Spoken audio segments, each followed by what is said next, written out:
എഞ്ചിനീയറിംഗിൽ ബാച്ചിലേഴ്സ് കഴിഞ്ഞ് നാട്ടിൽ നിൽക്കുന്ന സമയത്ത് ആദ്യമായിട്ട് ഞാൻ പ്രൊഫഷണലായിട്ട് ഒരിടത്ത് പഠിപ്പിക്കാൻ പോകുന്നത്. അതിനു മുന്നേ കൊച്ചു അസൈൻമെന്റുകൾ പ്രൊജക്റ്റുകളൊക്കെ പഠിപ്പിക്കാൻ വേണ്ടി സ്വന്തം ക്ലാസ്സുകളിലൊക്കെ ചെറിയ ചെറിയ ടാസ്കുകൾ ചെയ്തിട്ടുണ്ടെങ്കിലും ഒരുപാട് ഇഷ്ടമുള്ള ഫീൽഡാണ് ടീച്ചിങ്. ആദ്യമായിട്ട് ഞാൻ പ്രൊഫഷണലായിട്ട് പഠിപ്പിക്കാൻ പോകുന്ന ക്ലാസ് ഒരു 10th ക്ലാസ്സാണ്.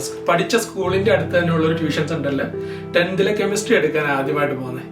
അതിനുശേഷം മാസ്റ്റേഴ്സ് ചെയ്യാൻ വേണ്ടിയിട്ട് നാട്ടിൽ ജോലി ചെയ്തു. മാസ്റ്റേഴ്സ് ചെയ്യാൻ വേണ്ടിയിട്ട് കാനഡയിൽ വന്നു. അവിടെ വന്നിട്ട് യൂണിവേഴ്സിറ്റിയിൽ മാസ്റ്റേഴ്സ് ചെയ്തു. പ്രൊഫസേഴ്സിന്റെ കൂടെ റിസർച്ച് ചെയ്തു. അപ്പം കുറേ പ്രൊഫസേഴ്സിന്റെ കൂടെ വർക്ക് ചെയ്യാനുള്ള ഓപ്ഷൻ കിട്ടി. അപ്പം ടീച്ചിങ്ങിൽ പല കാര്യങ്ങളെ കുറിച്ച് പഠിക്കാൻ പറ്റി. അതിനുശേഷം എഞ്ചിനീയറായിട്ട് ജോലി ചെയ്യുന്നു. അതിനോടൊപ്പം തന്നെ കഴിഞ്ഞ ഒരു 3 വർഷക്കാലമായിട്ട് കാനഡയിലെ മെയിനായിട്ടുള്ള 2 കോളേജുകളിൽ പഠിപ്പിക്കാനുള്ള അവസരം ഉണ്ടായിരുന്നു.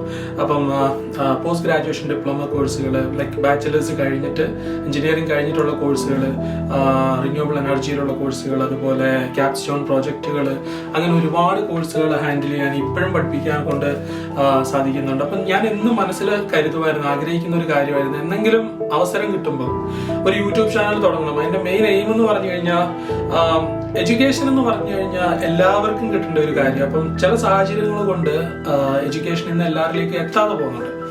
അങ്ങനെയാണെങ്കിൽ ഒരാൾക്കെങ്കിലും നമ്മളുടെ എഫേർട്ട് കൊണ്ട് ഒരാളുടെയെങ്കിലും ലൈഫിൽ ഒരു ചേഞ്ച് വന്നു കഴിഞ്ഞാൽ അത് നമ്മളുടെ ഒരു സക്സസ് ആണ്, ലൈക്ക് നമ്മളുടെ ഒരു വിജയമാണ്.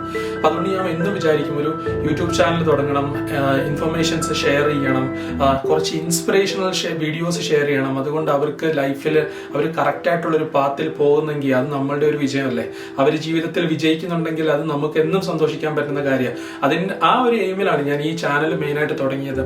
അപ്പം ഞാൻ ആദ്യമായിട്ട് ലൈക്ക് 10th ഫിസിക്സ് പഠിപ്പിച്ച് തുടങ്ങാം എന്നാണ് വിചാരിക്കുന്നത്. അതിനോടൊപ്പം തന്നെ ബാക്കി എല്ലാ ഹൈസ്കൂൾ, ഹയർ സെക്കൻഡറി എഞ്ചിനീയറിംഗ് സബ്ജക്റ്റുകളും, ഒപ്പം ആപ്റ്റിറ്റ്യൂഡ് കോഴ്സുകളും. ആപ്റ്റിറ്റ്യൂഡ് എന്ന് പറഞ്ഞാൽ ഇപ്പം എഞ്ചിനീയറിംഗ് ബാക്ക്ഗ്രൗണ്ട് ഉള്ളവർക്ക് പൊതുവെ എളുപ്പമായിരിക്കും. പക്ഷെ നമ്മൾ അല്ലാത്ത ബാക്ക്ഗ്രൗണ്ടുകളിൽ നിന്ന് വരുന്ന കുട്ടികൾക്ക് ഇപ്പം ഏതൊരു എക്സാം എഴുതണമെങ്കിലും, PSC, SSC, UPSC ഏത് എക്സാം എഴുതണമെങ്കിലും അവർക്ക് ആപ്റ്റിറ്റ്യൂഡ് നന്നായിട്ട് അറിഞ്ഞാലേ പറ്റത്തുള്ളൂ. അപ്പം അത് ആ ഒരു ബേസ് ഇല്ലാത്തവർക്ക് ഇച്ചിരി ബുദ്ധിമുട്ടായിരിക്കും. അങ്ങനെയാണെങ്കിൽ ഇപ്പം നിങ്ങളുടെ അറിവിൽ ആരെങ്കിലും ഉണ്ടെങ്കിൽ, ലൈക്ക് എഞ്ചിനീയറിംഗ് പഠിക്കുന്നതോ അല്ലെങ്കിൽ സ്കൂളുകളിൽ പഠിക്കുന്ന കുട്ടികളോ, കാരണം എല്ലാവർക്കും ഫോൺ ആക്സസ് ഉണ്ടല്ലോ, എല്ലാവർക്കും ഫോണുണ്ട്, യൂട്യൂബ് ഉണ്ട്. അപ്പം നല്ല കാര്യങ്ങൾക്ക് ഉപയോഗിക്കാമല്ലോ. ഒരാളുടെയെങ്കിലും ലൈഫിൽ വ്യത്യാസം വരുന്നെങ്കിൽ വരട്ടെ, നമുക്ക് ജീവിതത്തിൽ നിന്ന് സന്തോഷിക്കാവുന്ന ഒരു കാര്യമല്ലേ. അപ്പം അങ്ങനെ ആരെങ്കിലും നിങ്ങൾക്ക് അറിവിലുണ്ടെങ്കിൽ ഷെയർ ചെയ്യുക, അവരോട് ചാനൽ കാണാൻ പറയുക. ഓൾസോ അവർക്ക് എന്തെങ്കിലുമൊക്കെ ക്വസ്റ്റ്യൻ ഉണ്ടെങ്കിൽ കമന്റ് ചെയ്യാൻ പറയുക. ഇപ്പം ചില കുട്ടികൾക്ക് ചില സബ്ജക്റ്റുകൾ നല്ല പാടായിരിക്കും, ചിലർക്ക് മാത്സ് ഒക്കെ നല്ല ബുദ്ധിമുട്ടായിട്ട് ഫീൽ ചെയ്യും. ശരിക്കും നമുക്ക് കുറെ കാര്യങ്ങളൊക്കെ അറിഞ്ഞു പഠിച്ചു കഴിഞ്ഞാൽ നമുക്കത് ഭയങ്കര എളുപ്പമാണ്. എനിക്ക് കിട്ടിയ ഏറ്റവും വലിയ ഭാഗ്യം ഞാൻ കരുതുന്ന ഒരു പക്ഷേ ചെറുപ്പത്തിലെ നല്ല നല്ല അധ്യാപകരെ കിട്ടിയതായിരിക്കും.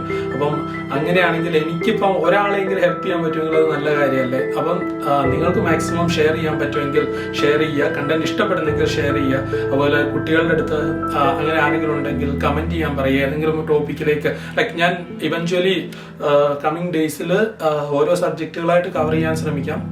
പക്ഷേ ഏതെങ്കിലും സ്പെഷ്യലായിട്ട് ഞാൻ ശ്രദ്ധിക്കേണ്ട കാര്യം ഉണ്ടെങ്കിൽ അത് എന്നെ അറിയിക്കാൻ വേണ്ടിയിട്ട് കമന്റ് ചെയ്യാൻ പറയാം. എല്ലാവർക്കും ലൈഫിൽ നല്ലത് വരട്ടെ എന്ന് പ്രാർത്ഥിക്കുന്നു. Thank you.